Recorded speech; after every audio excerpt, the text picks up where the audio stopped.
this word. So we had talked about earth, earth, earth. Oh, it looks like it's restarting. Hold on.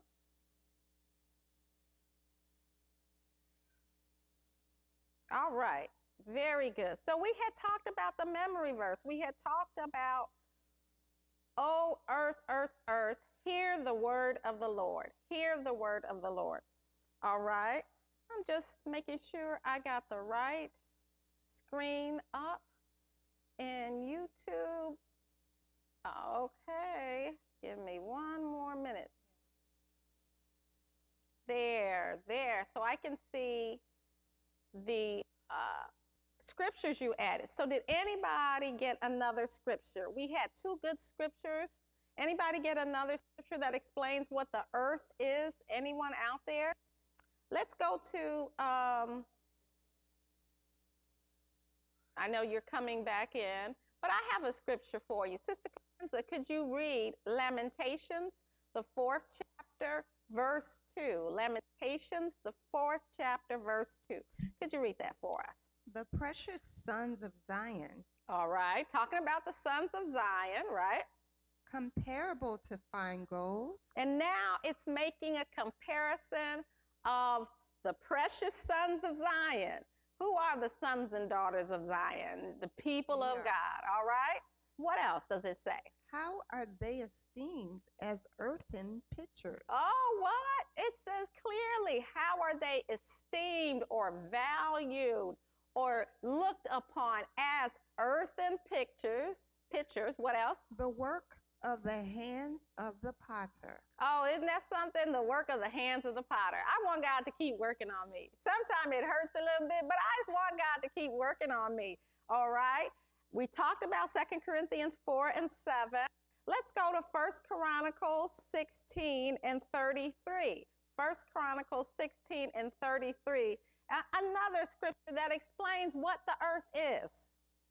Then shall the trees of the wood sing out at the presence of the Lord, because... I'm sorry, I said 13. 33. I meant 33. Okay. 1 Chronicles 16, 33. 33. Mm-hmm.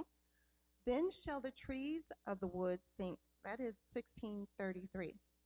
Let the heavens be glad. 1 Chronicles 16:33. I tried to copy it. I'm sorry. 33 is then shall the trees. Oh, never mind. We got enough scriptures. Find it. You almost found it? Let's find it. All right. It says, let the heavens be glad and let the earth rejoice. Let the heavens be glad and let the earth rejoice, and let men say 31. among... I'm sorry? 31. 31. All right. Bad eyesight. So 1 Chronicles 16:31. What does that say, sis? Let the heavens be glad and let the earth rejoice. And let men say among the nations, the Lord reigneth. So how does the earth rejoice? When men say among the nations, the Lord reigneth. How does the earth rejoice? When men say among the nations, the Lord reigneth. All right, so that kind of clarifies who he's talking to. Let the earth rejoice. O earth, earth, hear the word of the Lord. All right, let's go to the next slide for the glory of God. And we're going to define translation, because sometimes we limit a word to the most used function of the word in our society, when really it has a broader meaning with different nuances, and we want to consider those for the glory of God. So, Sister Corinza, could you start off with translate, define? Sure. To express, number one, to express the sense of words or text. To express the sense of it, all right. Number two, to be expressed or be capable of being expressed in another language. All right, so now it's talking about it's also expressing it in another language. Number three. To convert something into another form or medium. All right, now this is a little bit different. Taking one thing from one form to another medium, and then what else? To move from one place to another. And number four is really about moving from one place to another. So now I've got some biblical examples of translation, and your job if you should choose your mission, is for you to say what definition applies to what scripture. All right, so I tried to make it very clear. So let's see how well I did. So, Sister Carenza, could you read scripture A? Scripture A. Hebrews 11:5. By faith, Enoch was translated that All he right. should not see death, All right. and was not found because God had translated him. For before his translation, he had this testimony that he pleased God. All right, so it said God what? Enoch was translated. God translated him, his translation, the event of translation. So what kind of translate? We know he wasn't taken into another language, right? So we don't even have to consider that one. Anybody out here have an idea? Do you think it's number 1, number 2, number 3, number 4? Translate. Any idea of which number of the definition applies to this scripture? Oh, I see Sister Juanita. What did she say? She said number 4, to move from one place to another. Oh, that is such a good answer. Oh, that is such a good answer, but I would choose another one over that one.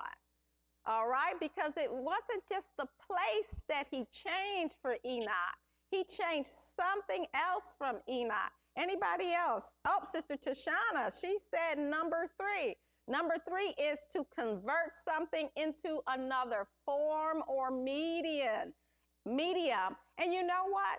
He translated him from a mortal being to an immortal being. That changed the essence of what he was and who he was. So number 3 would be my first choice. And it talks about converting something. And converting deals with the change of the essence of something. So that's why I would pick number 3. Number 4 is good, but I think number 3 just really nails the essence of having the form of something change or translated. All right, very good, very good. How about B? What does B scripture say? Acts 8:30. Yes. And Philip ran thither to him and heard him read the prophet Isaiah and said, Understandest thou what thou readest? And now he's reading the word, right? It's in his language, but that wasn't enough. What does it say in verse 31? And he said, How can I, except some man should guide me? And he desired Philip that he would come up and sit with him. So what is he saying? I can see the words, I'm reading the words, but I need you to do 1,